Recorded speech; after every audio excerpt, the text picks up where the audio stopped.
বাঁকুড়ার কতুলপুর থানার অন্তর্গত নেতাজি মোড় সংলগ্ন বিবেকানন্দ পল্লীতে ফের আগুন লাগলো একটি অনুমতিহীন জুতোর গোডাউনে।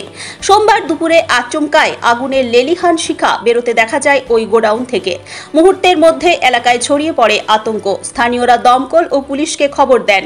খবর পেয়ে ঘটনাস্থলে পৌঁছায় দমকল ও কতুলপুর থানার পুলিশ। দীর্ঘ প্রচেষ্টার পর আগুন নিয়ন্ত্রণে আসে। উল্লেখযোগ্য বিষয়, এর আগেও চলতি বছরের 21শে জানুয়ারি 2025-এ একই গোডাউনে ভয়াবহ অগ্নিকাণ্ড ঘটে।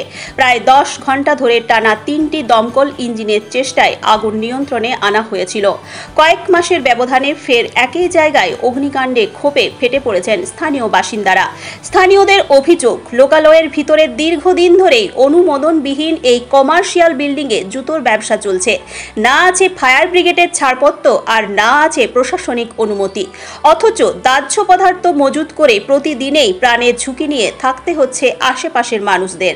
বাসিন্দাদের একাংশ জানান, আগের আগুন লাগার পর থেকেই আমরা প্রশাসনকে বারবার অভিযোগ জানিয়েছি, কিন্তু তাতে কোনো ফল হয়নি। উল্টে অবৈধ গোডাউন রমরমিয়ে চলছে।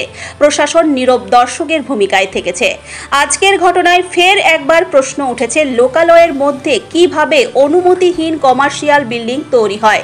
ফায়ার ব্রিগেডের অনুমতি ছাড়াই কিভাবে এতদিন ধরে ব্যবসা চালানো সম্ভব? আগের অগ্নিকাণ্ডের পর বারবার অভিযোগ পেতেও প্রশাসন কেন কার্যকর ব্যবস্থা নেয়নি?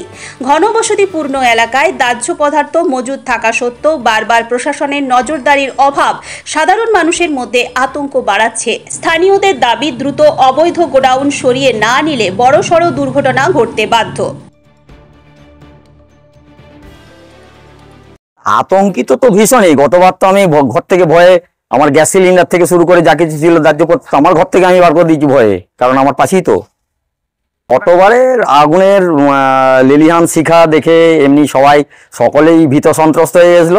এটা যদি রাত্রের ঘটনা হতো তাহলে এই এলাকাটা ধূলিসাৎ হয়ে যেত, কেউ বুঝতে পারতো না। আজকে আমি তখন ছিলাম না, আজকে আমি এসে দেখলাম তখন ধোঁয়া বেরোচ্ছে অল্প, এবং গতবারের যে ঘটনা তার 10%। আর গতবারের ঘটনাটা খুবই ভয়াবহ ভয়ঙ্কর ছিল। এখানে যদি অভিযোগ তো উঠছে, কিন্তু ঘটনাটা কি সেটা তো প্রশাসনের দেখা দরকার। গতবারে এসডিও এসেছিলেন, এসডিপিও এসেছিলেন, আমি ছিলাম, জানি। তো ওনারা এসেছেন, তাদের ব্যবস্থা নেওয়া উচিত ছিল। তাদের গাফিলতি আছে বলে আমার মনে হয়। আমার নাম শেখ রজব আলী। আমার বক্তব্য এইটুকুই, এটা একটা রেসিডেন্সিয়াল এরিয়া। সেই রেসিডেন্সিয়াল এরিয়ার মধ্যে এইরকম দাহ্য পদার্থের একটা গোডাউন আছে, এবং সেই গোডাউনের কোনো পারমিশন আছে বলে আমরা এখন পর্যন্ত জানতে পারিনি। এর আগে আমরা প্রশাসনিক লেভেলে এটা অভিযোগ জানিয়েছিলাম, সেখানেও কোনো এইরকম গোডাউন করার পারমিশন আছে বলে আমাদের জানানো হয়নি। তা সত্ত্বেও এরকম হয়েছে, এবং এর আগে একটা বীভৎস অগ্নিকাণ্ড ঘটে গেছে। সেই অগ্নিকাণ্ড বিষ্ণুপুর, সোনামুখী, আরামবাগ ফায়ার সার্ভিস থেকে ফায়ার ব্রিগেড এসে সেই আগুনটাকে কন্ট্রোল করেছে। আবার সেকেন্ড টাইম এই ধরনের একটা ঘটনা ঘটছে। এর জন্য প্রশাসনের কাছে আমাদের অনুরোধ, এটার উপযুক্ত একটা আইনগত যেটা ব্যবস্থা নেওয়া সেটা যেন নেওয়া হয়। আমার নাম রামচন্দ্র পাল। যে কোনো পারমিশন নাই, এবং ফায়ার ব্রিগেডের কোনো লাইসেন্স, কোনো কিছু ইয়ে দেওয়া নাই। হ্যাঁ, এইভাবে এটা করেছে, এবং আমরা বলেছিল, আমরা দরখাস্ত করেছিলাম, আমরা থানায় বিডিও সাহেবকে দরখাস্ত করেছিলাম। করার পরেও এক বছর পরে দেখা যাচ্ছে আস্তে আস্তে করে পুনরায় আবার ঘরে মালপত্র ঢুকেছে। এখন যা বোঝা যাচ্ছে কোনো কিছু পারমিশন আছে কিনা আমাদের সন্দেহ। এই পারমিশন আমাদের দেখানো হোক, আমাদের পল্লীবাসীকে, বিবেকানন্দ পল্লীবাসীদেরকে দেখানো হোক, নাহলে আমরা সমস্ত এই বিবেকানন্দ পল্লীর লোকেরা পুড়ে মরে যাব।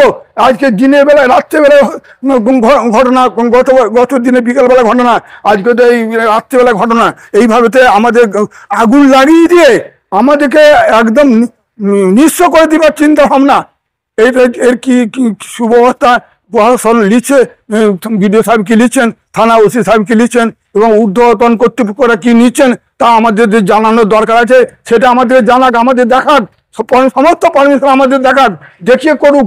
আমাদের এখন তাতে আগুন লাগে, আমরা পুড়ে মরে যাবো।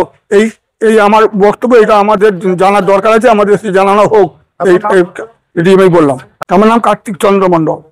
আমাদের অভিযোগ যে রেসিডেন্সিয়াল এলাকায় যাতে কোনো গোডাউন না হয়, কারণ এই ধরনের দাহ্য পদার্থের গোডাউন যদি এখানে হয় তাহলে আমরা যারা বাসিন্দা তারা খুব আতঙ্কে থাকবো এবং যে কোনো সময়ে আমাদের দুর্ঘটনা ঘটতে পারে।